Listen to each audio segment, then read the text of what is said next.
Is there a giant mega-sun in the center of our Milky Way? Scientists actually thought so for a while because it's the brightest place in the galaxy. It has millions of stars packed into a small area. This area is called the gigantic bulge. The gigantic bulge has millions more stars per light-year than any other part of the galaxy. It can be 10 million times denser than our part of the neighborhood. In some cases, stars in this region are only 5 light days apart. That's like if there was another star in our solar system a bit further away than Pluto on a space scale.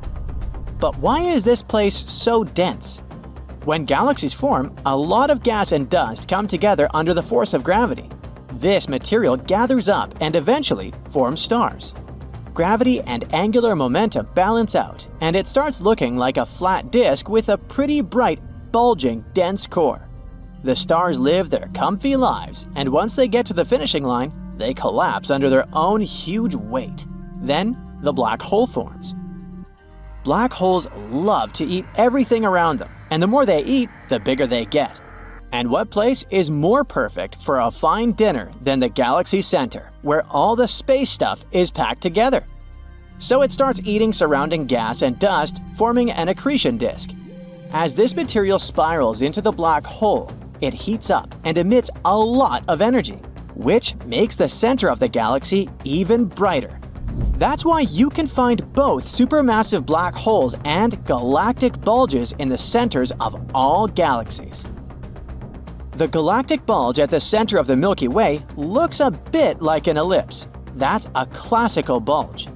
Stars aren't like our sun. They move randomly in all possible directions and planes. Plus, they all move at different speeds. So gravity is going crazy there, and this makes the bulge look more like a sphere, or an ellipse. Since they were the first ones to form, they have some of the most ancient stars in our galaxy. But there are also some places of star formations and lots of younger, massive stars that are less than 100 million years old. As we move farther away from the center, things get a bit calmer. Stars start rotating uniformly and become stable. Right now, Earth is in one of the Milky Way's spiral arms called the Orion Arm, pretty far away from the galactic bulge. In our part of the neighborhood, stars are usually about 4 or 5 light years apart. This means that most of a galaxy is actually just black, empty space. Our black hole is called Sagittarius A star. It's a monster about 4 million times the mass of our Sun. It's also about 32 million miles in size, almost like the distance between Mercury and the Sun. But don't worry, it's not attracting the Milky Way inside it, and it's not going to eat us. These black holes are actually super small compared to the entire galaxy, so they can only eat whatever's around. Right now, many stars orbit Sagittarius A star. And even though it emits a huge amount of energy, we can't see its light from Earth without a lot of scientific effort. But why don't we see the center itself? The galactic bulge is so bright that even though it's 26,000 light-years away, we should see it shining brightly in our sky. Yet, we don't. Turns out it's all because of space dust. There's a lot of dust between us and the core, and it absorbs most of the visible light. We can only look at the galactic core using other types of light, like near-infrared, gamma ray, and so on. NASA has images of the core in different types of light, and it shows how scarily bright the center is without the dust blocking our view. But not all bright regions are blocked by gas and dust. For example, when we look at dense clusters like the Messier 13, the stars are so close together that they look just like a white spot. Most of our telescopes can't separate them from each other. The satellite galaxy M32, our neighbor near the Andromeda galaxy, has about 84 stars per light-year. It's so dense that stars can't be resolved even by the Hubble Space Telescope. To get the idea, our solar system is 2 light-years long. We'd see about 168 stars outside our window if we were there. Our closest star is Alpha Centauri. It's about 4 light-years away from the Sun.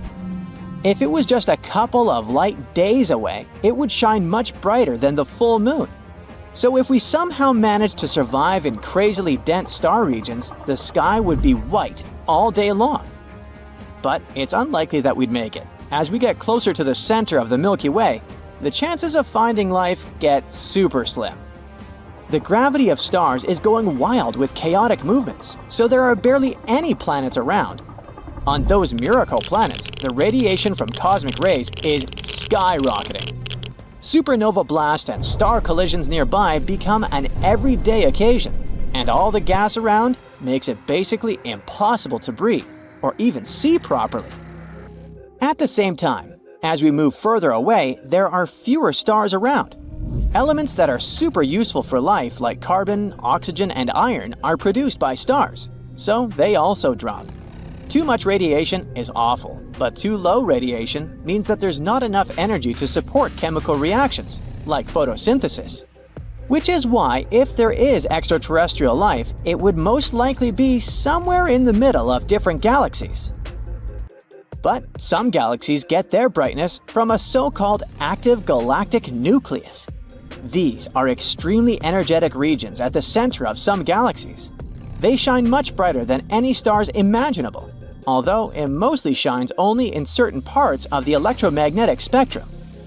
The brightness comes not from the stars, but from the accretion disk around their supermassive black holes. As the material slowly falls into a black hole, it gathers around it and creates this flat, spinning disk of gas, dust, and other stuff. Since the gravity and friction there are insane, this disk heats up and starts emitting enormous amounts of energy. Also, this disk spins incredibly fast, almost at the speed of light. Because of that, collisions there happen all the time, and they're unimaginably powerful. They release even bigger amounts of energy. Most galaxies don't have an AGN. Those that do, like the galaxy M87 in the Virgo constellation, are called active galaxies. There are also different types of AGNs: the Seyfert galaxies, radio galaxies, and finally, the winners of our space brightness competition, quasars. Imagine things so bright that they can outshine the entire galaxy they belong to. Quasars are a specific type of active galactic nucleus, the most extreme and luminous form. They belong to the supermassive black holes, the biggest ones in our universe. Quasars are like a combination of several things. First, they're the brightest accretion disks in our world, because of their behemoth black holes eating everything around. But they have some cool features. For example, they have powerful jets of particles that shoot out from the poles of the black hole at nearly the speed of light. These jets add up to the brightness of the quasar, although they can only be seen in radio wavelengths. The energy they emit is so intense that they can be seen billions of light years away. However, the nearest quasar to us is 600 million light years away, so we can't see them with backyard telescopes. So, when we look at a galaxy through a telescope, we usually see only the brighter core, not the outer parts. Unfortunately, our eyes just aren't made to see things like the active galactic nucleus. So, these stars are the brightest things we can see. But what a beautiful sight it is. You're traveling through deep space, circling stars and entire galaxies. Whoa, looks like this multicolored nebula will soon collapse under its own weight and explode like a supernova. Now let's carefully circle this black hole. Try not to get caught in its gravitational field, or it'll swallow you like a space monster. Wait, what's that strange structure right there? It's a glowing wall. And if you look closely, each glowing dot is an entire galaxy. That wall has about 100,000 of these galaxies. The Milky Way has 100 billion stars, so this wall holds a quadrillion, that's 10 followed by 15 zeros, of stars like our sun. This giant structure is called the South Pole Wall. It's located about 500 million light years from Earth. By comparison, the closest star to our home is Proxima Centauri, and it's about 4.2 light years away. Rockets can cover that distance in about 73,000 years. So the journey to the South Pole Wall may take longer than our solar system exists. And this wall is simply gigantic, even on a cosmic scale. It's about 1.37 billion light-years long. To give you an idea of how large that is, the Milky Way is only 100,000 light-years wide. But you can't see this wall even with the most powerful telescope. The problem is that the Milky Way itself obstructs your view. It's so bright that it's hiding this wall. It's like trying to look at the starry sky in a metropolis. The light pollution won't let you do that. Scientists have been able to detect this galactic wall by measuring redshift. We know that all objects in the universe are moving. They spread out from each other as a result of the Big Bang, which happened billions of years ago. And when galaxies move, their light waves change slightly. By measuring this change, we can understand what the object is and how it moves. And this wall isn't even the largest in our universe. This is the Hercules Corona Borealis Great Wall. It's a giant flat superstructure about 10 billion light-years wide. That's around 10% of the entire observable universe. And it's also a wall. That is, a cluster of galaxies. We were able to detect this giant structure by gamma-ray bursts. It's the brightest electromagnetic event in the universe. You could even see it in the far reaches of our universe. Such bursts are a very rare event. In the Milky Way, for example, it happens once every few million years. If we notice many such bursts in a short time from the same place, it means that there are many objects like the Milky Way in that place. So, there are a lot of galaxies out there. Another unusual giant structure in the universe is the Huge Large Quasar Group. It's about 4 billion light-years across. So, it takes a photon of light almost as long as our planet has existed just to get from one side of the structure to the other. And if you put the Huge Large Quasar Group on the scale, it would be 6.1 billion times heavier than our Sun. Scientists have found that there are at least 73 quasars in that structure. These are some of the most unusual objects in the universe. They are the active cores of galaxies. At the center of a quasar is a supermassive black hole. This giant eats up the matter around it. A wild force of gravity twists the matter around the black hole, forming a disk. And this disk is the source of the strongest radiation out there. By comparison, the radiation from a single quasar is tens or hundreds of times stronger than that of all the stars in our galaxy put together. Because of such strong radiation, we can detect quasars, even at very long distances. That's why they're also called beacons of the universe. Scientists use quasars to study the universe and the movement within it. One of the most distant quasars from us is about 13.1 billion light-years away. This makes it one of the oldest objects in the universe. It appeared about 690 million years after the Big Bang, and it's almost 3 times older than our solar system. It's still glowing with extreme brightness, about 4 and 14 zeros times brighter than the Sun. Scientists explain that at the center of the giant is a supermassive black hole, 800 million times heavier than the Sun. All these giant structures are just building blocks of our universe. Look, this is our solar system. Now, zoom out a little, and this is where our home star is in the Milky Way galaxy. Zoom out again. Here's a local group of galaxies. All the bright spots here are galaxies. Here's Andromeda, and here's the Triangulum galaxy, plus a few dozen other slightly smaller galaxies. They're all gravitationally connected. The size of this structure is about 10 million light-years. That's 100 times the width of our galaxy. Zoom out, please. This one is the Virgo supercluster. It's 20 times larger than the local group. There are about 30,000 different galaxies, and the mass of the whole thing is about 1 in 15 zeros solar masses. Zoom out again. Laniakea. This structure is almost 3 times larger. It includes the Virgo supercluster and other smaller clusters. And there are about 100,000 galaxies here. It's not over yet. Zoom out one more time.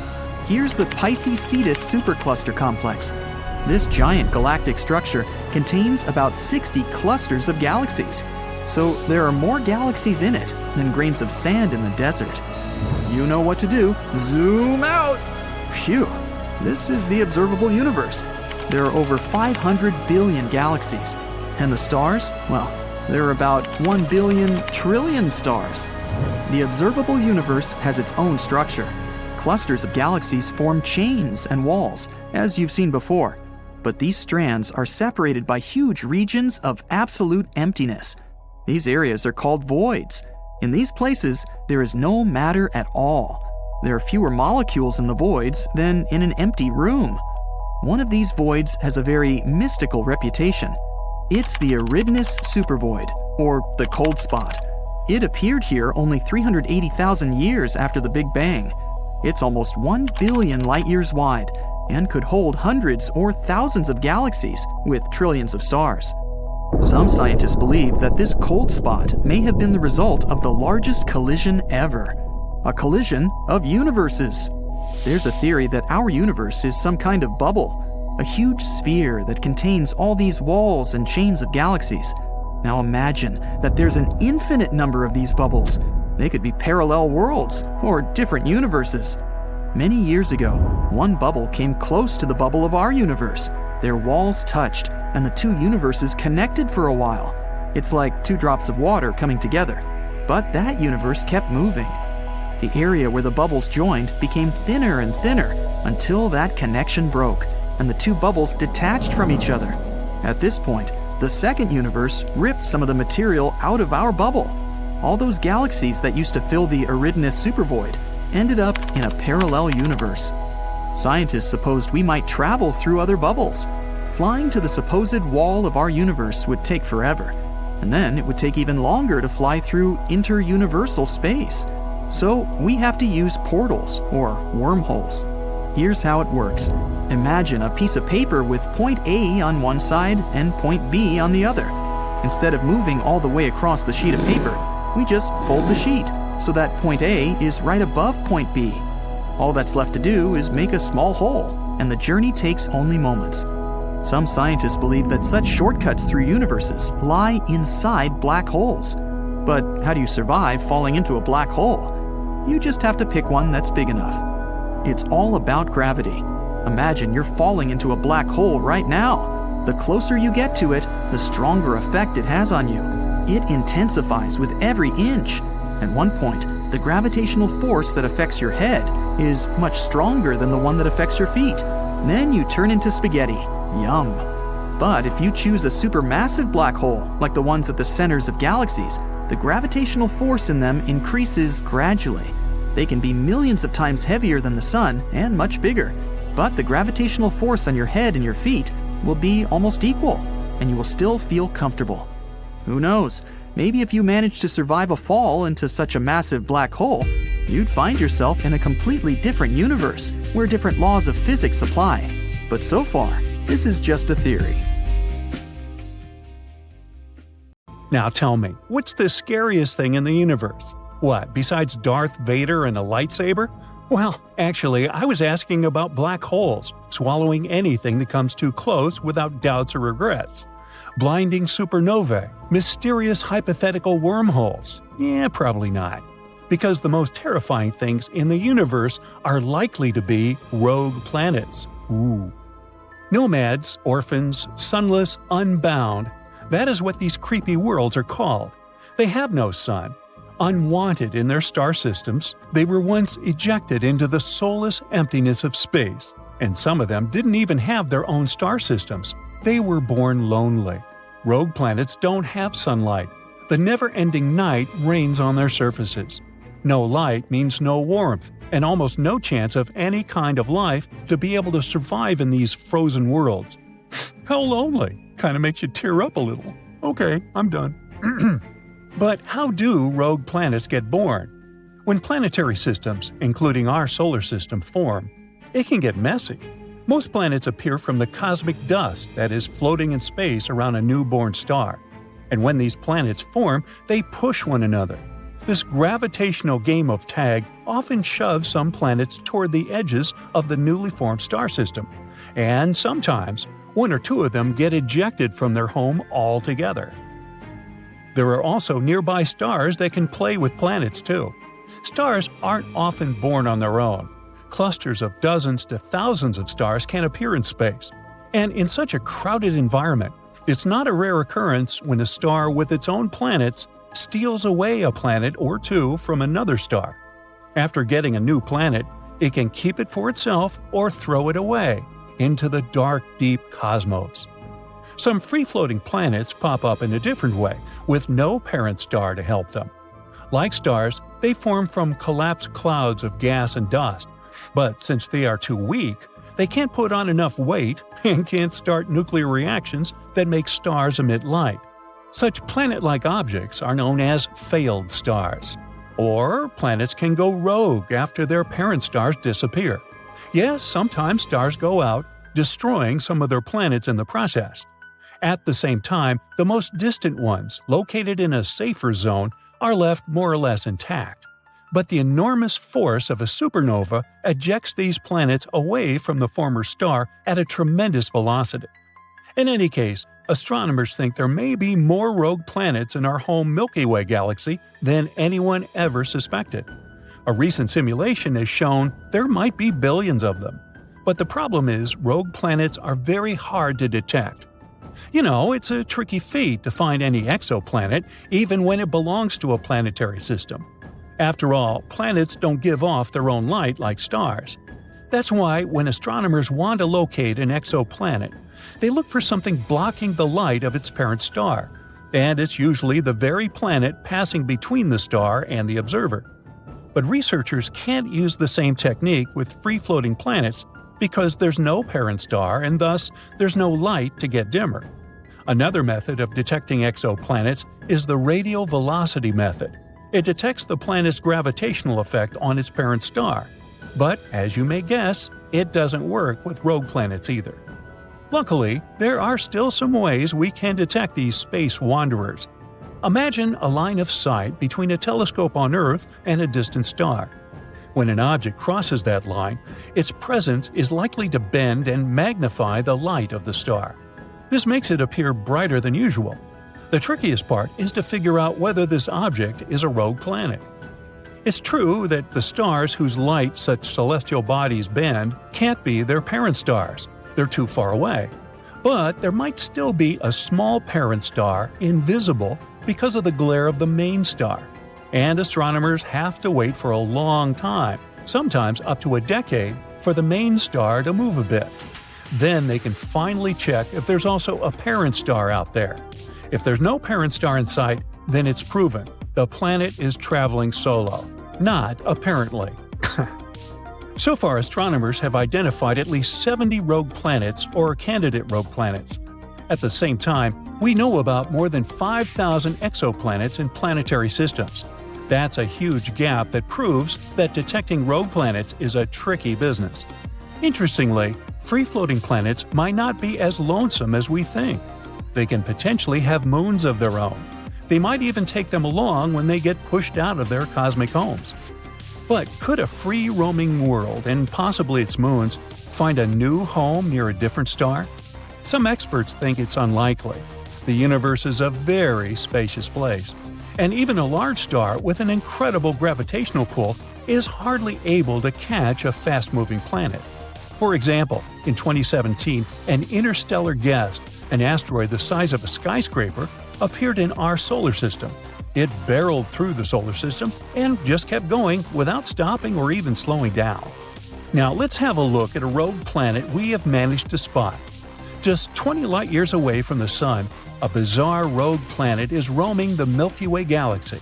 And even though this planet doesn't orbit any star, it still has an incredibly powerful magnetic field, 4 million times stronger than that of our Earth.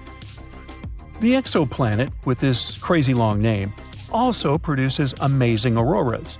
When it was discovered a few years ago, astronomers were almost sure they had detected a brown dwarf. This is an object too large to be a planet and too small to be a star. But later, scientists got some evidence that the space object wasn't big enough to be a brown dwarf. The planet sure is a mammoth among its peers. It's 1.2 times as wide as the largest planet of the solar system, Jupiter, and more than 12 times as heavy. Astronomers think the exceptionally strong magnetic field helps the planet produce such auroras. But the most curious thing is that they're generated in a different way than auroras on Earth. It might be because the exoplanet's moon helps the planet create these light shows. To find more amazing rogue planets, NASA's Nancy Grace Roman Space Telescope is going to conduct a survey using the powerful techniques of a wide-field telescope. The stars in our Milky Way galaxy move all the time. and chance adjustments of the telescope can help researchers spot rogue planets. But there's one drawback. We won't know the distance to such a planet even if we find one. There's one more mission concept called Cleopatra, the clever NASA acronym for the Contemporaneous Lensing Parallax and Autonomous Transient Assay. See, I told you it was clever. It might be able to exploit parallax effects to calculate the distances to rogue planets. Parallax is a shift in the position of a foreground object when seen by observers in slightly different locations. Could Earth one day turn into a frozen sphere aimlessly floating through space? Unlikely. Since our sun isn't going to blow up one day, our world isn't likely to be pushed out of the solar system by our star going supernova. But a rogue planet could cause life on Earth to end. Oh boy. One day, such a space intruder might push Earth out of the habitable zone near the sun and take its place. And our planet would have to retreat to an extreme orbit farther from the sun. The climate all over the planet would start getting colder and colder, turning first half of the planet, then our entire world into an icy desert. There would be a lack of food and other resources. It'd be getting darker and darker. There wouldn't be enough light for planets to get energy. They would wither, and animals that used to feed on them wouldn't be able to find food. Most species would go extinct. The farther our planet would be from the sun, the weaker the star's gravitational pull on our planet would be. In the end, our beautiful Earth would get too far away from its main source of light and heat. It would turn into a lifeless piece of rock covered with a thick layer of ice. Wow, bummer. But hey, don't worry, I guarantee that will never happen. At least not on my watch. Attention! Attention! Emergency alert! This is not a drill. The Milky Way is on fire! I repeat, the Milky Way is on fire! Evacuation protocols activated. All terrestrial life forms are to be moved to the Andromeda Galaxy immediately. I repeat! Wait, a fire in our home galaxy? It all comes down to the incredibly hot gas surrounding the Milky Way. This isn't just intensely hot, it's also existed for billions of years. But what's heating this gas and keeping it that way? The Milky Way holds far more gas than stars, and this gas is crucial for forming new stars. Over billions of years, this massive reservoir has allowed the galaxy to keep producing stars. But this gas is incredibly thin and spread out, which makes it next to impossible to observe it directly. For a long time, this made it difficult to figure out how much gas the Milky Way really contains. But in recent decades, researchers finally confirmed that the galaxy is indeed surrounded by an enormous sphere of hot gas. This gas cloud extends as far as 700,000 light-years from the galaxy's center and reaches temperatures of several million degrees. At first, scientists thought the gas's insane temperature was due to the Milky Way's gravity. They believed that gravity caused the gas to swirl around, keeping it from falling inward and heating it up in the process. But then, recently, scientists have discovered something even more surprising: a second layer of gas. And it's even hotter. How did we discover this gas with a temperature of around 18 million degrees Fahrenheit? Faint X-rays coming from all directions in the sky revealed the presence of this gas. The gas also showed up as it absorbed light from distant quasars, bright objects far outside of our galaxy. No wonder scientists began looking for the sources of heat that could explain this bizarre phenomenon. They soon found that the two types of gas, the X-ray emitting gas and the absorbing gas, came from different regions in the galaxy. The X-ray emitting gas is apparently produced by a puffed-up region around the Milky Way's stellar disk. This region is a direct result of the galaxy's star formation, which is still going on. Massive stars in these regions eventually explode as supernovae, releasing huge amounts of energy. This energy heats the surrounding gas to extreme temperatures. The gas heated by supernovae becomes turbulent, moving around chaotically. Some of it escapes into the space around the galaxy, while some of it cools down and falls back toward the disk. This continuous cycle of heating, cooling, and movement keeps the hot gas layer visible in X-rays. The absorbing gas is enriched with elements like sulfur, magnesium, and neon. These elements are created inside massive stars through nuclear reactions and escape into space during supernovae explosions. Runaway stars that are flung out of the Milky Way's disk also contribute to this process. When they explode as supernovae, they create pockets of enriched gas above the galaxy's disk. The X-ray emitting gas forms a glowing layer around the Milky Way's disk. This layer never disappears due to the star formation and supernova activity happening in the galaxy. Together, these processes explain both the absorbing and emitting signals observed by astronomers. Star formation, supernova explosions, and gas movement all work together to shape the Milky Way.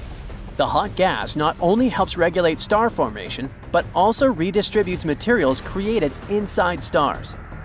And elements produced in stellar cores are spread throughout the galaxy by supernovae, becoming the building blocks for future generations of stars. The research team plans to keep observing the gas at other wavelengths of light. This might give us even more information about how the gas behaves and what it's made of. And once we understand the dynamics of this gas, we're likely to learn more about how galaxies like the Milky Way evolve over time. We need all the data we can collect after all. We don't even know the true shape of our galaxy yet. Recent discoveries have revealed that the Milky Way is not a flat disk as previously thought. No, it has a warped structure. And the craziest thing? Dark matter might be the cause of this deformation. The first confirmation that the Milky Way isn't a perfectly flat disk came from observations by the Gaia spacecraft. Gaia mapped the positions and movements of over 1 billion stars, and its observations showed that the Milky Way extends farther outward than initially believed. At its edges, the galactic disk was a wavy, warped structure with serious deformations along the outer edge. But what causes the warp? These deformations may result from ancient galactic collisions, like the Milky Way's collision with the Sagittarius dwarf galaxy around 6 billion years ago. However, a new study suggests another possibility. The warp might be caused by a tilted dark matter halo surrounding our galaxy. Dark matter halos are invisible, yet massive structures surrounding most galaxies, including the Milky Way. These halos contain most of a galaxy's mass and have a strong gravitational influence on the galaxy's structure. If a dark matter halo is tilted relative to a galaxy's plane, its gravitational effects could distort the galaxy over time.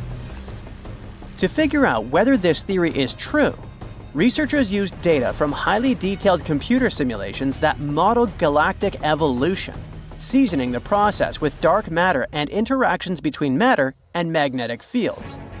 The analysis revealed that the inner region of a dark matter halo can indeed tilt significantly with respect to a galaxy's plane. This tilt could result from galactic collisions or close encounters with other galaxies. Such crooked halos can stay this way for billions of years, which is long enough to warp the galactic disk. At the same time, this phenomenon isn't something unique. Astronomers have observed warped planes in other galaxies as well. In fact, nearly half of all spiral galaxies in the universe have warped disks.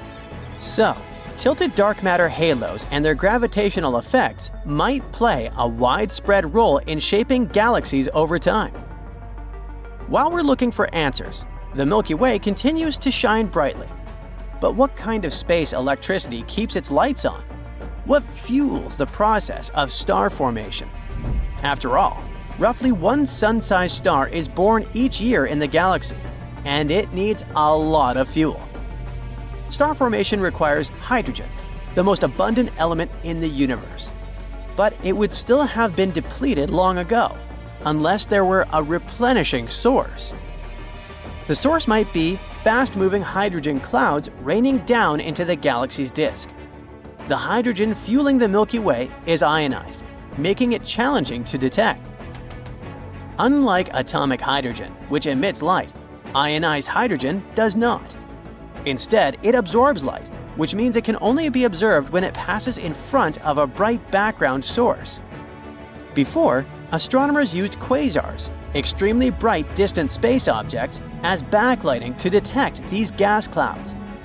Unfortunately, in this case, it was impossible to determine how far away the clouds were. They could have been located anywhere between the Milky Way and the quasars billions of light years away.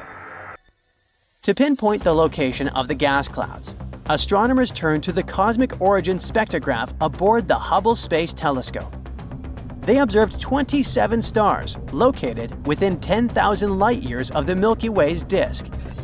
They analyzed the stars' light and found that about half of the stars were obscured by gas clouds. It means they were close enough to directly feed the Milky Way's disk.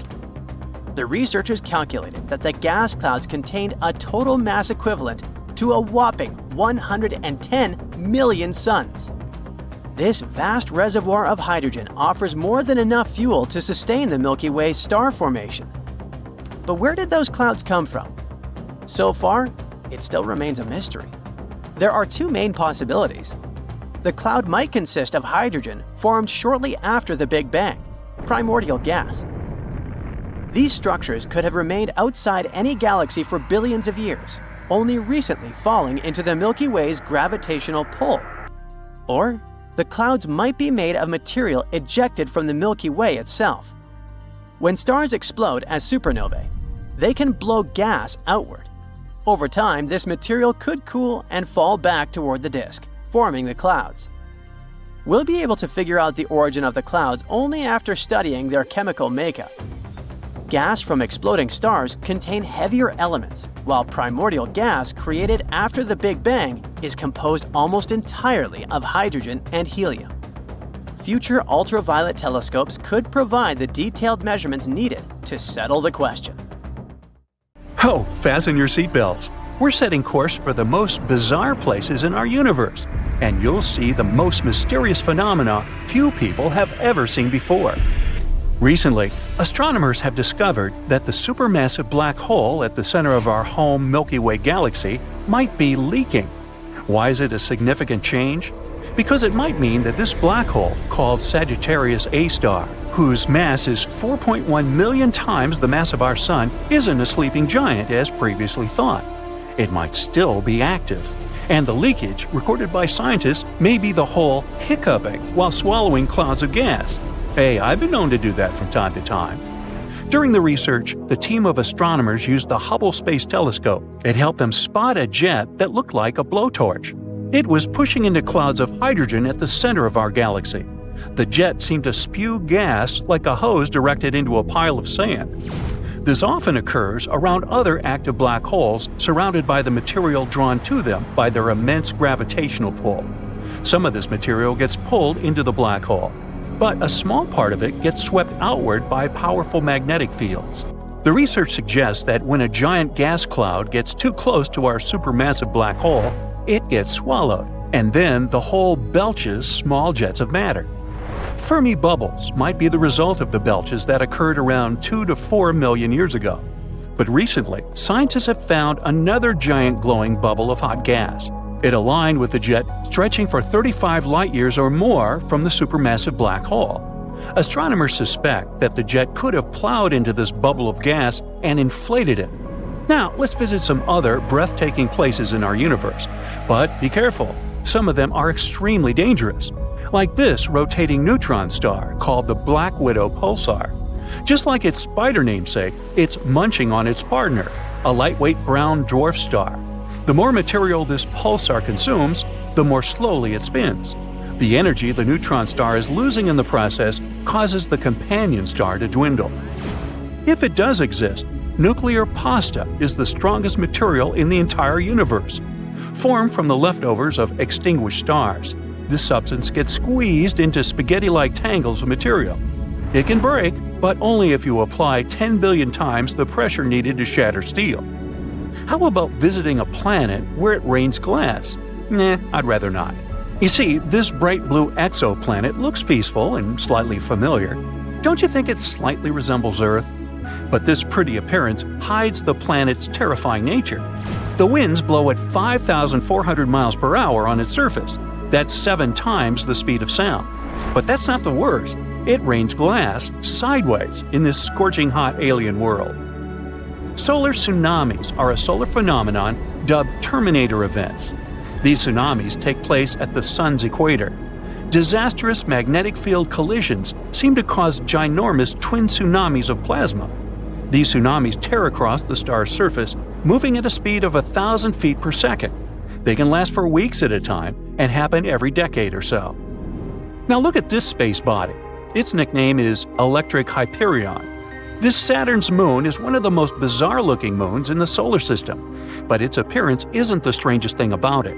This pumice stone-like rock, pockmarked with countless craters, is also charged with static electricity, and it's flowing out into space.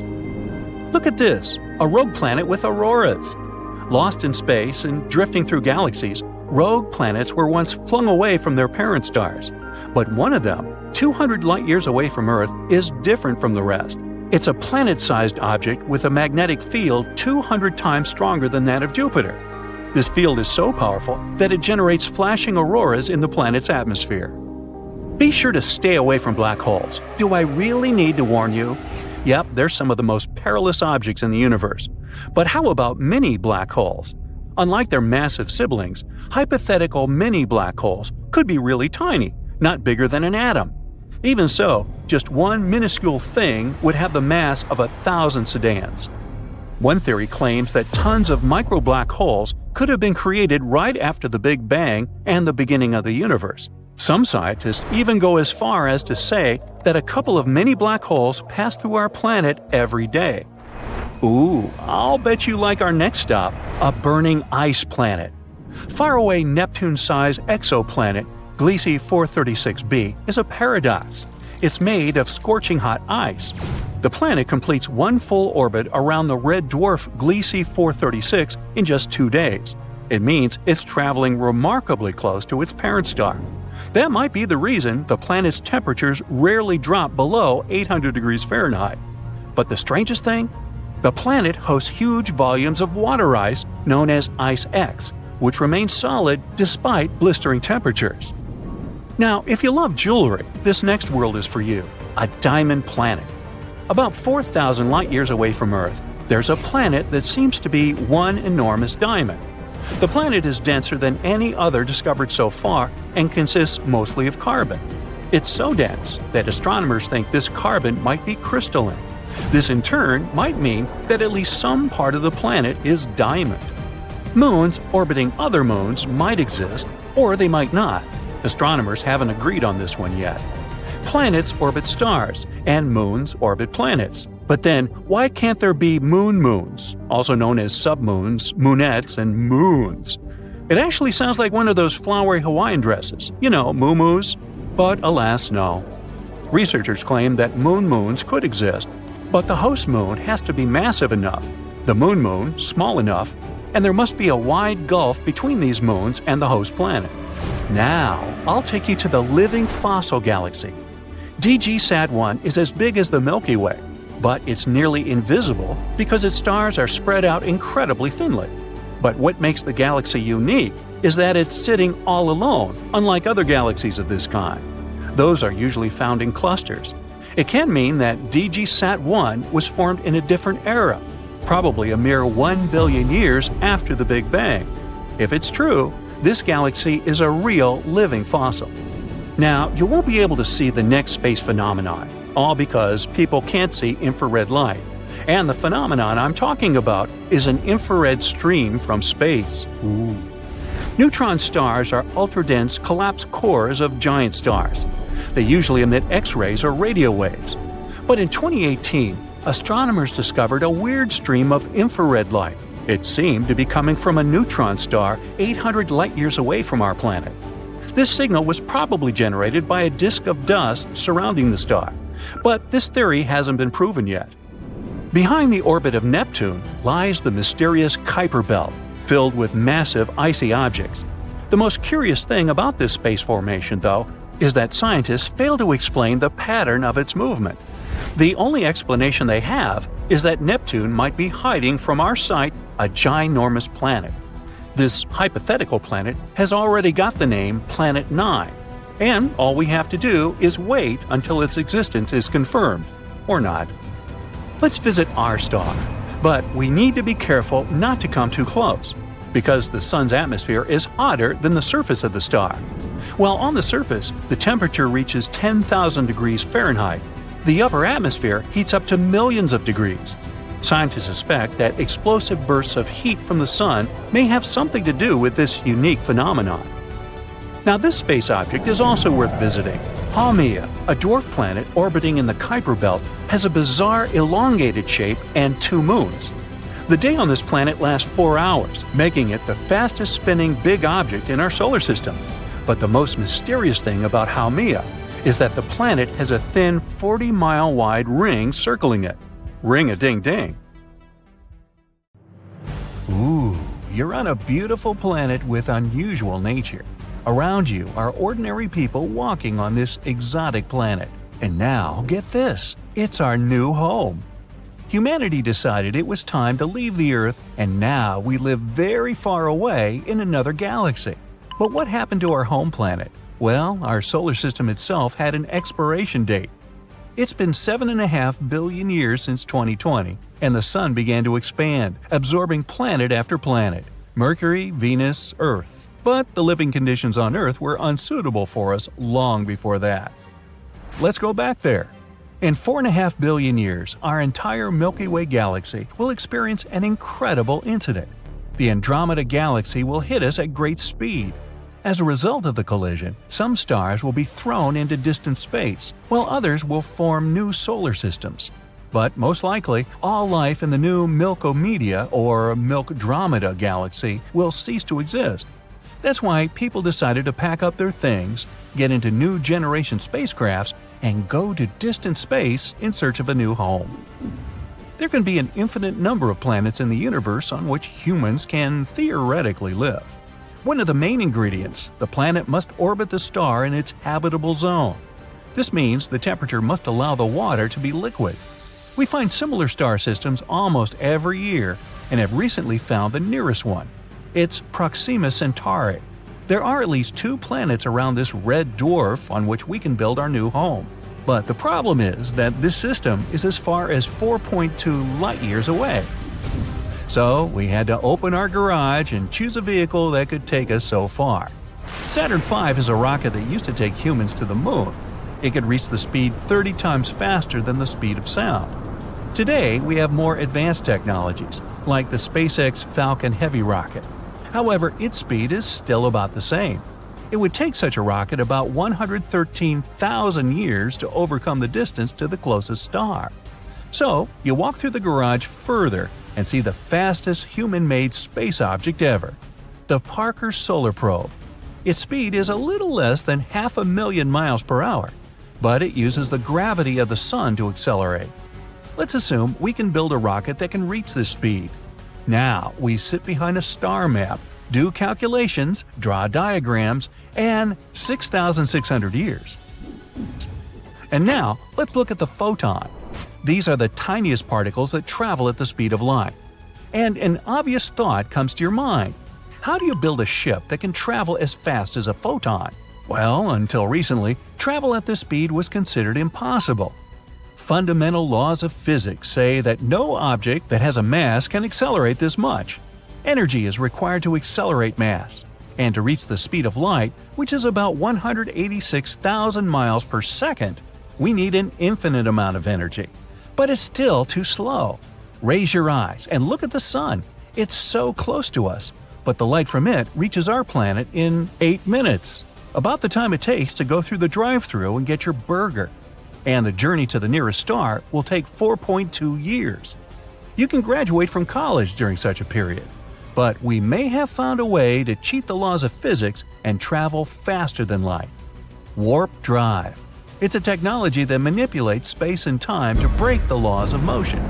In science fiction, it's a kind of field that envelops a spacecraft like a bubble or a shell and allows it to significantly exceed the speed of light. And we already have a similar technology, sort of. It's the Alcubierre warp drive. Since it's impossible to move at the speed of light in normal space-time, the ship must move by compressing the space in front of it and expanding it behind it. So not only the ship itself moves, but so does the space-time inside this bubble. In fact, this will allow the spacecraft to move at any speed, even 10 times faster than the speed of light. But to warp space-time, the ship must be simply humongous in size. It will need the quantity of energy comparable to the amount of mass energy of the whole planet of Jupiter. But at recent symposiums, scientists began to say that there is hope. In 2069, NASA plans to launch an interstellar mission to explore inhabitable planets outside our solar system. We do not yet know the details of this mission. It doesn't even have a name yet, but it will be dedicated to the 100th anniversary of the Apollo mission, the first man landing on the moon's surface. Here, near Pasadena, California, a small group of scientists from NASA's Jet Propulsion Lab are trying their best to make it happen, and their latest calculations have made everyone shout Eureka! It turns out the ring around the ship, which should create the so-called warp field, shouldn't be perfectly round as it was thought before. It's more like donut-shaped. This will greatly simplify the design and construction. And the best part, to test this technology, a spacecraft the size of Voyager 1 probe will suffice. Researchers are now aiming to reach at least 10% of the speed of light and launch the probe to Alpha Centauri. In this case, to overcome the distance of 4.4 light-years, the probe will need about 44 years. For comparison, the Voyager 1 mission was launched on September 5, 1977. In 43 years, it's traveled about 14 billion miles and is the most remote human-made object. It's also the loneliest one in the universe.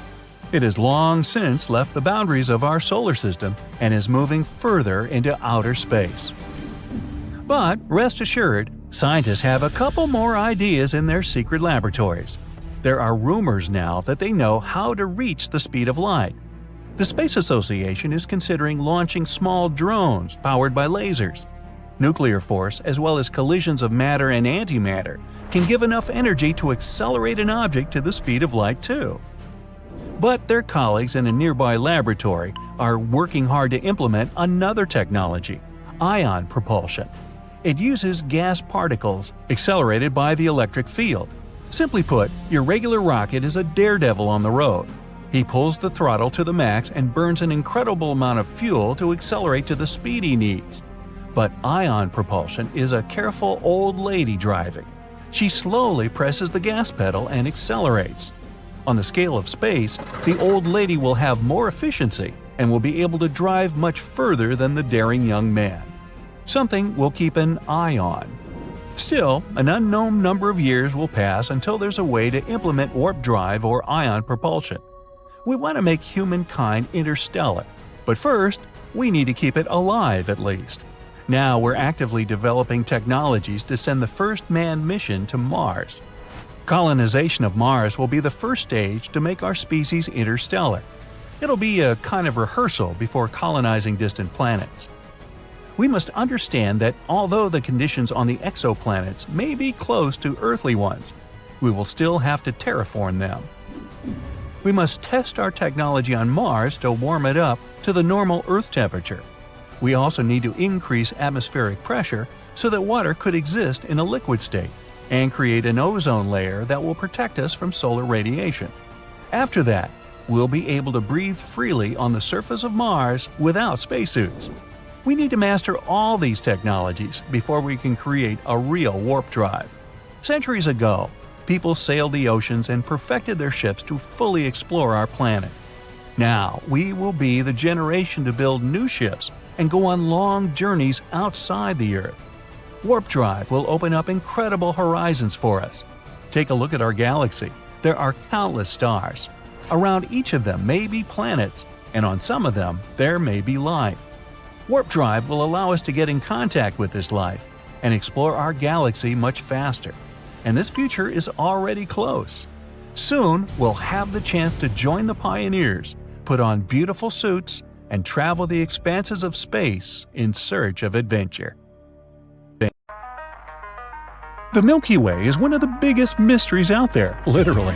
It's hard to figure out how big our home galaxy is.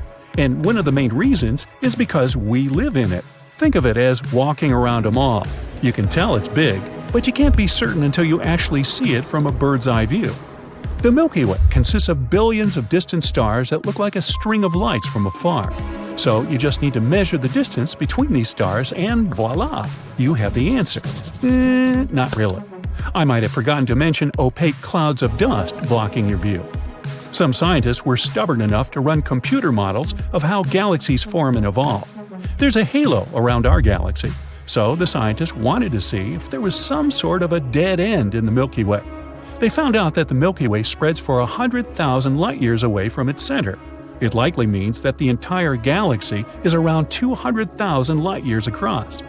The problem with this estimation is that halos don't tend to have some final border since they simply fade away. It's like pointing a flashlight and trying to see precisely where the light ends. In 2013, the Hubble Space Telescope captured an image of something 25 million light-years away. It turned out to be a spiral galaxy, later called ESO 3738, with at least 7 other galactic neighbors. And this galaxy is as thin as a pancake, a very shiny pancake. The telescope also took a photo of another galaxy cluster 65 million light-years away. It was called IC 335. It's another glorious glittering pancake floating in the vastness of space. The images the telescope took aren't the most accurate. It's hard to tell what exactly you're looking at. These disk galaxies have lots of dust clouds that can stretch for hundreds of light-years across. They're mainly located near the centers of galaxies and are invisible in regular light, but they can be detected with the help of a blue filter.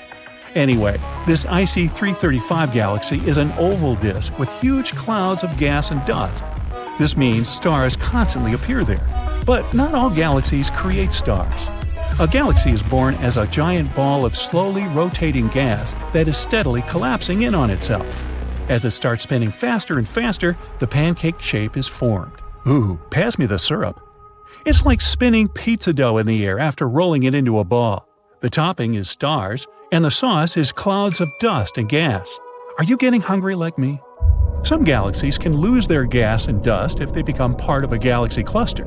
Then all these mini-galaxies orbit their common center of mass, with gas separating them.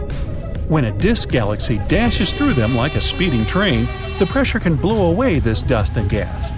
From far away, it looks like you're staring at a DVD you're about to play. But if you traveled millions of light-years to get a closer look, you'd see a dim disk filled with stars. You wouldn't even be able to tell you're inside it. You'd also see a bright blob of dust left by the red giants in the middle of the galaxy. Red giants are massive and very bright stars with low surface temperatures. But the images of these galaxies don't actually show us their real color. Cameras make up some of these hues so that you don't have to look at something fuzzy or grainy. People don't actually know the real colors of distant galaxies.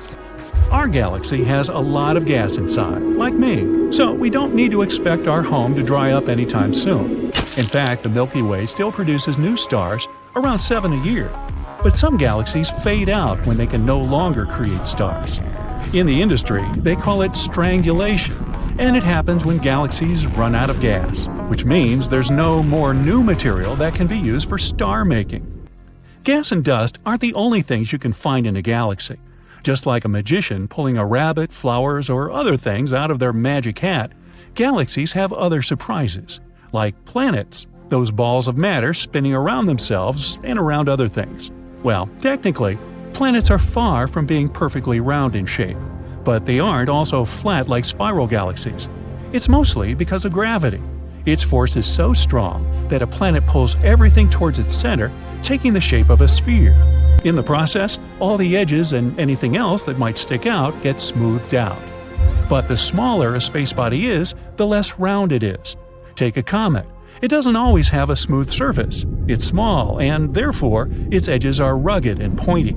Given the size of Earth, it's safe to say the gravity is strong here compared to that of the Moon or any smaller-sized space object. And because of our planet's constant rotation, there's an outward bulge on Earth. This tug-of-war between the gravity pulling inward and the planet's spin doesn't allow Earth to be a perfect ball.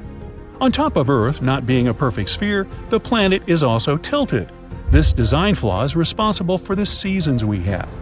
This tilt could happen because millions of years after Earth was formed, it probably collided with a protoplanet, a large space body developing into a planet.